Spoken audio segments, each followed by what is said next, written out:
राजकीय, सामाजिक, आध्यात्मिक, शैक्षणिक, शेतीविषयक बातम्यांसाठी आदर्श भारत माझा, सदैव न्याय हक्कासाठी आपल्यासोबत। आमदार विक्रांतदादा पाटील यांचा वाढदिवस आरोग्य शिबिर व रक्तदान करत पुष्पक मल्टी स्पेशालिटी हॉस्पिटलमध्ये संपन्न। आमदार विक्रांतदादा पाटील यांचा वाढदिवस पुष्पक मल्टी स्पेशालिटी हॉस्पिटलच्या वतीने डॉक्टर अधिराज होनमाने यांच्या आयोजनात रुग्णांना विविध सेवा देत रविवार दिनांक 13 जुलै रोजी आरोग्य शिबिरासह रक्तदान करत संपन्न झाला।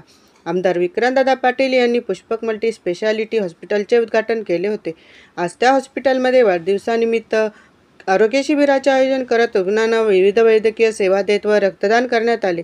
विक्रांतदादा पाटील यांनी हॉस्पिटलमध्ये जाऊन आरोग्य शिबिराला पाहणी करत युवा डॉक्टरांना पाठबळ देण्याचे काम केले। तसेच पुष्पक मल्टी स्पेशालिटी हॉस्पिटलचे डॉक्टर अधिराज होनमाने यांनी बोलताना सांगितले की आमदार साहेबांचे वेळोवेळी आम्हाला सहकार्य लाभले असून भविष्यात पुढे आमदार साहेबांच्या मार्गदर्शनात जनतेला आरोग्य सेवा आम्ही देत राहू असा आत्मविश्वास त्यांनी व्यक्त केला। अण्णासाहेब आहेर, आदर्श भारत माझा, करण जाडे, Panvel. Happy birthday to you. Happy birthday to you. Happy birthday dear Nana. Happy birthday.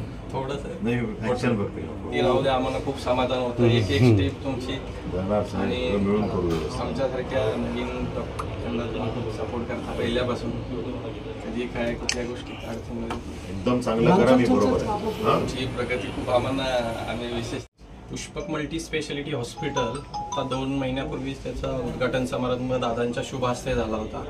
तर या हॉस्पिटलच्या स्वरूपात आम्ही दादांच्या मार्गदर्शनाखाली इथं प्रामुख्याने सर्व प्रकारच्या रुग्णांना सेवा देण्याचं, गोर गरीब सगळ्या मिडल क्लास सर्व प्रकारच्या रुग्णांना मल्टी स्पेशालिटी सेवा देण्याचा प्रयत्न केला।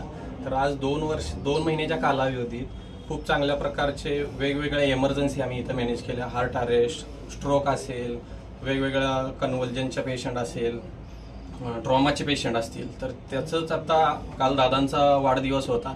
दादांच्या मार्गदर्शनाखाली त्यांचा वाढदिवसाचं औचित्य साधून आज मोफत आरोग्य तपासणी, ECG, एक्सरे, सर्व प्रकारच्या blood test, routine checkup, diabetic checkup, hypertension checkup, heart checkup, त्या सर्व प्रकारचे चेकअप आणि रक्तदान अशा प्रकारची सुविधा आज आपण दिवसभर काल, आज आणि उद्या असे 3 दिवस आहे। तर दादांच्या या मार्गदर्शनाखाली सर्व प्रकारच्या रुग्णांनी बरेच वेगवेगळे रुग्णांना अडचणी होत्या, समस्या होत्या, ज्यांना पैसे भरून त्या गोष्टी होत नव्हत्या, ECG, काय ब्लड टेस्ट होत्या, मल्टिपल ब्लड टेस्ट बॉडीच्या होत्या। तर ते आपण दादांच्या वाढदिवसानिमित्त हे औचित्य साधून हा आजचा 3 दिवसाचा प्रोग्राम संपन्न करत आहे आणि आज त्यांचं रक्तदान शिबिर चालू आहे वरती। दादांचं व्यक्तिमत्व जर बघितलं तर विविध समस्या सोडवण्यासाठी ते अग्रेसर आहेतच, पण जनतेचं आरोग्य चांगलं राहण्याच्या दृष्टीने त्यांचं व्यक्तिमत्व एक युवा नेतृत्व पुढे येत आहे। आपल्या माध्यमातून, हॉस्पिटलच्या माध्यमातून कशा प्रकारच्या शुभेच्छा त्यांना भावी वाटचालीसाठी असतात? आता माझं आरोग्य संबंधात तर दादांचं युवा वर्ग आणि मेन म्हणजे शिक्षित वर्ग आहे, तर त्यांना दादांचं खूप प्रोत्साहन असतं। छोट्या मोठे फंक्शन असू दे, छोट्या मोठ्या गोष्टी असू दे, आरोग्य संबंधीची कामं असू दे, कारण दादांची त्याबद्दलची तळमळ एक विशेष प्रकारची आहे की बाबा रुग्णांना आपल्या हे भेटलं पाहिजे। आता मी 1-2 वेळा भेटलो तर दादा बोलले आपल्या रुग्णांना ह्या सेवेत हे कमी पैशात हा उपचार भेटला पाहिजे। तर दादांची आरोग्य सेवेबद्दल एक विशेष प्रकारची हे आहे, त्यामुळे दादांचं आम्हाला वारंवार मार्गदर्शन तर चालूच असतं की असं केलं पाहिजे, आपण तसं केलं पाहिजे, आरोग्यासाठी ह्या आपण सुविधा दिल्या पाहिजे। त्यामुळं आणि आमच्यासारख्या नवीन युवा डॉक्टरांना आणि नवीन यांना दादांचा पहिल्यापासून सपोर्ट आहे प्रत्येक गोष्टी।